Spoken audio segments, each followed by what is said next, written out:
Coming to you live from day 2 of Money 2020 Las Vegas 2025. We're here with Gradient Labs. We love their Twitter intern, and so we had to come learn what they're doing. And we actually are getting to talk with the co-founder and CEO of Gradient Labs, Dimitri. How are you doing? Amazing. Glad to be here, I guess. We are here. Well, thank you. What is Gradient Labs? Yeah, so Gradient Labs is customer AI support agent for financial services in particular. Okay. So we purposefully build it for financial services because there are lots of horizontal players in our space, lots of companies that provide customer support services through AI. But what we have found is, because we have built actually a bank previously ourselves, that financial services have very different requirements, different needs. And so we decided to build a company that really specializes in one particular vertical. And through this, we're able to achieve much better results. So you're building sovereign agents for each individual bank that meet regulatory compliance and privacy laws for that individual bank, but is it more as a chatbot for that bank, or is it more for internal use? Yeah, that's a great question. So there are a couple of questions in that question. So the way we have actually architected it, there are players who build AI agents for different companies, right? So they tell you, here's a framework, here's a platform, build your own AI agent. We have a slightly different framework. We have one central AI brain that is the same for every single company. Okay. The way our product works, we essentially say... Like an octopus, or a central brain for each bank? No, like a human. Imagine a human that can execute any arbitrary kind of SOPs. SOPs is a core building block of our platform. SOPs like essentially like plain English description of a process that you would expect a human be able to follow. Yes. So whenever you can write one of those down, we provide you an AI agent that can follow it like a human would. Okay. But in our case, if you're a business, you don't need to obsess about how you stitch, how you build an army of agents, how you stitch them together, how they communicate. The only thing you need to get obsessed about is the business logic that you specify like in a Notion style document. And we provide you like this brain API that can follow it like a human. All right, nice. So one of the things you're sort of doing is sort of creating like a source of truth. And so with those SOPs, you're able to help follow banks or issuers stay within regulatory compliances for their jurisdictions. And so is that staying private to their data, or are you feeding a generalized brain for everything? Well, that's a great question. So the brain is quite generalized, but also like on a compliance topic. Let me cover that topic maybe first, so we have common ground here in the discussion. So what it effectively means, so our primary use case is customer support, customer service, right? So you call up your bank and say, hey, why wasn't payment held up? And so we would answer, our chat agent would answer you and kind of explain, hey, there was this issue with your payment, here's how to resolve it. So that's what we do. And when you do that and you kind of provide a support from a bank perspective, they need to comply with certain regulatory requirements. For example, time frames and everything like that, responses. That, but also they need to make sure they don't provide any legal advice, no financial advice. They need to detect complaints and do certain things in the back of that. And that's where kind of this core banking expertise comes in, right? So we essentially can tick all those boxes for them and can guarantee that they're going to have compliant customer service operations. Yeah, exactly. So one of the things then that falls into that category, one of the things you're probably working on is your prompting style as well for your agents, because we've seen in the past, I don't remember the bank, but their chat agent basically felt really bad for a customer and then issued a large refund or oversupplied refund to the customer. The bank denied it, but then they took him to court, and because the bank was trying to say that agent wasn't an employee of the bank, and the judge overturned that. So one of the things you're doing is working to protect banks on that side, but also protect the consumers so they don't go through something like that. 100%. I think the way I would picture it is like this, right? So you could ask, why would somebody not just use Anthropic or OpenAI to build that? Right? So, and actually the answer is, you can build something that is 90% of the time correct, probably in 3 months. But if you work with banks, 90% of the time is just not good enough. Right? No, it is not. Exactly. And so what we are essentially doing is we're adding nines to this process. So our product is 99% of the time correct. And that's how we can avoid such. Now, are you using multi-agent framework so that there's error correction as well?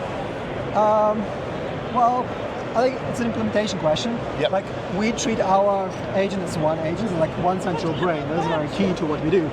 But this brain has different skills, right? So it can propose an answer and then it can reflect on that answer and check it against something else. Yep. It can essentially do all those things like a human brain, right? So if you work in support, reasoning and checklist. yeah, exactly. Following an SOP. Exactly. Yeah. That's what it is, right? So you can think about it like, is my response correct? You can check the SOPs, like, am I still doing the right job? Yep. And that's what our agent essentially does. So there are lots of guardrails in check, but it's the agent that is doing it. Amazing. Now, so did you guys build your own proprietary agent and train it, or did you use a framework with weights? We have our own agent, yes. All right, amazing. So one of the things then that a lot of banks and issuers look for when they're looking for AI companies is the privacy side of things and data protection. Yeah. What are you guys doing to ensure both institutions' data ownership and privacy and control and the consumer user level? Yeah, that's a good question. I think that the answer probably depends on who you're talking about. It's like fintechs or banks. Yep. So fintechs, I actually prefer our SaaS platform. So, and as long as you comply with very strict kind of security requirements, they're fine with that. Yeah. Right. So that's kind of the fintech side. On the banking side, they're a lot more conservative. They typically would have their own maybe kind of fine-tune open source models that they're hosting in their own environment. And so we essentially need to adapt to that. But the way we build our brain is that we can flexibly switch off components of it or switch over to different models. Yeah. You can essentially like reconfigure it for a particular company based on their models that they can expose and provide. All right, awesome. So how long have you guys been building for?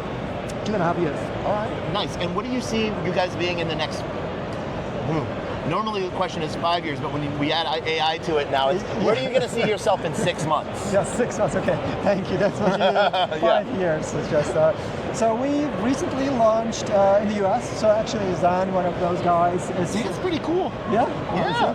He's the first New York employee, US employee, so we're opening an office here because originally we started the company in London. Okay. We have a pretty big base of customers there, and now expanding into US. Yeah. So that motion will continue. And then, without going into too many details, but essentially we started... we got the details. we started with customer support in general, but if you look at banks and what they actually do, they have gigantic custom operations in general, like stuff that happens behind the scenes.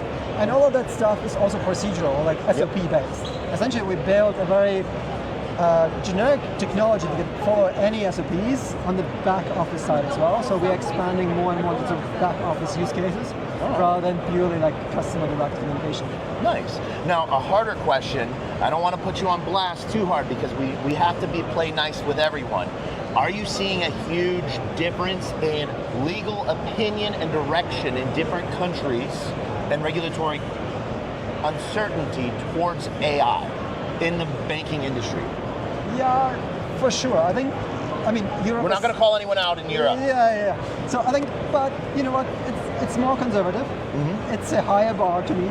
Yeah. But in a way, it kind of makes it easier to expand in the US, right? So things are slightly different here. Yep. But overall, if you meet the bar there in Europe, you're kind of good to go here as well.